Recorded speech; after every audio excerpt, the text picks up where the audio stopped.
And welcome to Barca News. It is January 30th, 2026. So we got some exciting news for you. Starting with that Real Madrid have received another blow, this time coming in the Negreira case. Also, we have an exciting Spotify Camp Nou update. And finally, we're going to talk about how Barcelona are a goal-scoring machine under Hansi Flick. We have a lot to discuss, so let's begin.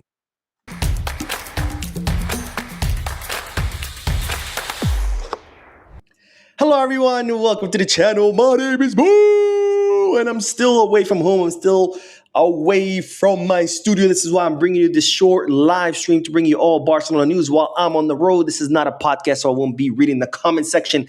Again, this is just to bring you news while I'm away from home. Now, I know I didn't do any videos yesterday. I apologize for that. I had an incredibly hectic day. By the time I was done working, it was already, I think, like 2 in the morning, so I went straight to sleep. But don't worry, because today I'm going live not once, not twice, not thrice, about 4 times. Yes, you heard that right.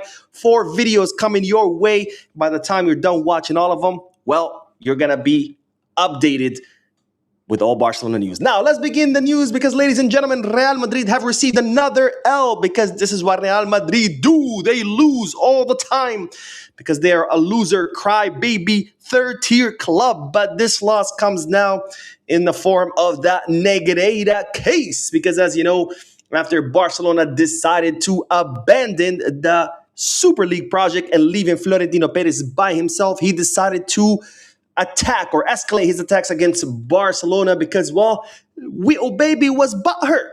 So Florentino Perez, of course, had several speeches where he attacked Barcelona in the Negreira case, and then they also escalated their attacks in the legal field because they asked the court that's investigating the Negreira case, or that's in charge of the investigation of the Negreira case, they asked the court to grant Real Madrid access to Barcelona's financial documents from the years 2003 to 2021. Now, these are documents that Barcelona have already turned over to the prosecutor's office, which the prosecutor's office has examined, and just like everything else, they have found evidence of absolutely nothing, no wrongdoing, but Real Madrid requested access to these documents, and of course, at the time, I made a video explaining how the former president, Josep Maria Bartomeu, through his legal team, requested that the court deny Real Madrid's request, saying that they were using the Negreira case as an excuse to get access to sensitive Barcelona documents. Now, remember, these documents, the prosecutor's office already has them. So this is not Barcelona hiding anything.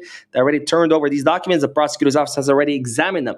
Real Madrid have no business looking at these documents. And well, lo and behold, today, the judge in charge of the Negreira investigation agreed and sided with the former president, Josep Maria Bartomeu, and have denied Real Madrid's request to access these documents.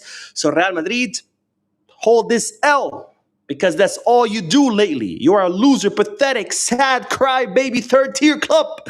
So fuck you, Real Madrid. But anyways, let's move on to the next bit of news because tomorrow Barcelona will be playing against Elche. But before we talk about that match, we have some exciting news because not only did Real Madrid get another L, but ladies and gentlemen, we have an update in regards to the Spotify Camp Nou. Now, as you know by now, Barcelona have received the 1A and 1B licenses, which allows Barcelona to host 45,000 people at our home stadium, the Spotify Camp Nou. They were expecting to receive the 1C license by the end of January. That was delayed because the city requested more paperwork. And well, now the update is that Barcelona are estimating that we will be back, or we will be granted the 1C license on February 22nd, 2026. So Barcelona now expect to be able to reopen the entirety of the first 2 rings by February 22nd, 2026, which will be the match against Levante.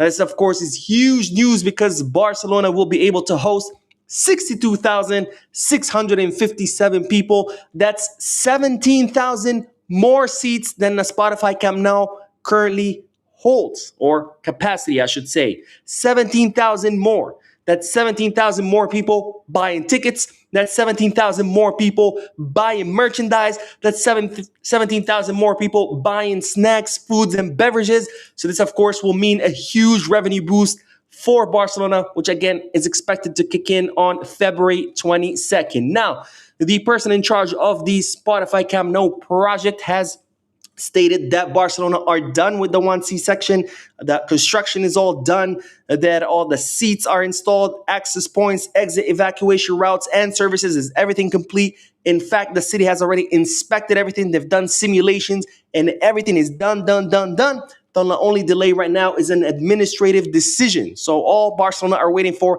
is for the city to finally grant the permit, put the stamp of approval, and hopefully by February 22nd, we'll be back to that section. 62,000 people, ladies and gentlemen. Huge, huge news for Barcelona. Now, let's talk about the match against Elche because, of course, today Barcelona trained ahead of the match, tomorrow's match against Elche in La Liga. And of course, there is some news. It started with, of course, Frankie de Jong will be available for tomorrow's match. He was only unavailable for the Copenhagen match in the Champions League due to suspension in the Champions League for accumulation of yellow cards. So Frankie should be available for tomorrow. We also saw Ferran Torres getting some minutes against Copenhagen. So it's probably expected that Ferran Torres will most likely start tomorrow ahead of Lewandowski, since Lewandowski is going to be having more of a rotational role. But the question is, what is the midfield going to look like? You know, is it going to be Frankie de Jong right next to Marc Bernal, since Bernal got some really good minutes against FC Copenhagen? Well, Hansi Flick answered that question for us during the pre-match press conference when he said the following. I'm sure he'll be a key player for the club's future. Speaking of Marc Bernal, he's doing well. You saw that against Copenhagen. But he's a young player who's had a serious injury. Step by step, whether he plays 30 or 40 minutes now doesn't matter. He's happy with his progress, but it's true. He wants to play more like everyone else, but that's what we have to do. So, not giving us a straight answer, but I think you can conclude from these statements that no, Marc Bernal will most likely not be starting tomorrow. If I had to guess, most likely it's going to be Frankie de Jong next to Dani Olmo, with Fermin Lopez in the attacking midfield position. After all, we've seen that Dani Olmo has really grown into that position. We saw it before even his latest injury. So that's my guess, with probably Marc Bernal coming in that second half. Now, Hansi Flick was also asked about something I actually complained about during a post-match live analysis after the Copenhagen victory, when I said, yo, I'm tired of this team constantly mounting a comebacks. And that might sound a little bit silly, but I meant it because I was tired of the team starting the first half super horribly and then having to come back in the second half versus starting strong from the first minute. And while Hansi Flick commented on this by saying the following. Now, Flick stated, we conceded too many goals, which is why we had comebacks. Our mentality is to always believe in ourselves, but we have to do things better, especially at the start of the matches. We must always be ready from the beginning, and that's what I want to see from the team. It's always interesting to watch Barca matches, but ultimately, we have great potential to work on, and that's what we're going to do. So we must always be ready from the beginning. Thank you, Hansi Flick. That's exactly what I said during a post-match live analysis. Look, everybody loves a comeback. I love comebacks, don't get me wrong, but comebacks are cool every now and then, not every single match, and definitely not because the team plays like crap the first half and then they have to wake up during the second half. I think a much better strategy is to play strong from the first minute, because waiting until the second half to play well is playing with fire, and you're not always going to be able to mount a comeback no matter how good you are. So it's better to play with full intensity from the first minute. And hey, if you score a bunch of goals in the first half, then you can relax the second half, not the other way around. Now, let's end today's video with some great news, because, ladies and gentlemen, Barcelona under Hansi Flick are a goal-scoring machine. And in fact, they are the second highest goal-scoring team in the entirety of Europe. Yes, you heard that right. Barcelona are the second highest goal-scoring team in the entirety of Europe, with 91 goals so far in all competition.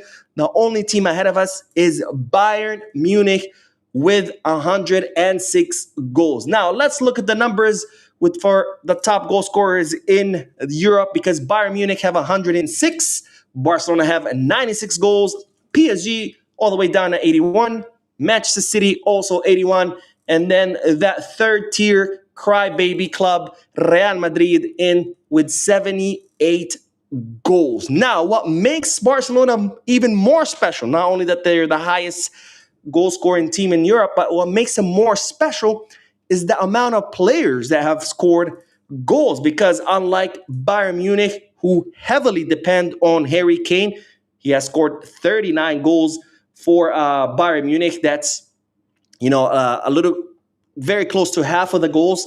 Real Madrid, heavily dependent on Kylian Mbappe, who has scored 40 goals. That's more than half of Real Madrid's goals coming from Kylian Mbappe. Barcelona have 8 players, 8, with more than 10 goals and assists, which shows how special Barcelona are, where not only do they score so many goals, but all of their players are scoring or assisting, and they don't just have to depend on one guy like that loser third-tier club, Real Madrid. Now, let's look at the 8 players who have 10 or more assists plus goals. And number 1, we have Lamine Yamal with 24 goal contributions, 12 goals plus 12 assists. Fermin Lopez, 21 goal contributions. Marcus Rashford, 19 goal contributions with 9 goals and 10 assists. Coutinho, 18 goal contributions. Ferran Torres, 16 goal contributions. Robert Lewandowski, 13 goal contributions. Dani Olmo, 11 goal contributions. And the best midfielder in the world, Pedri, with 10 goal contributions. Amazing number by Hansi Flick, Steve, which again just goes to show that they are a goal-scoring machine. Now, that is all for this video. I'm going live, not again, but 3 more times. 4 videos, ladies and gentlemen. Plenty of content for you to watch. Make sure you watch all the videos so you can be up to date on all Barcelona news. Don't forget to hit the like button, subscribe to the channel, drop a comment, and as always, Viscarsa.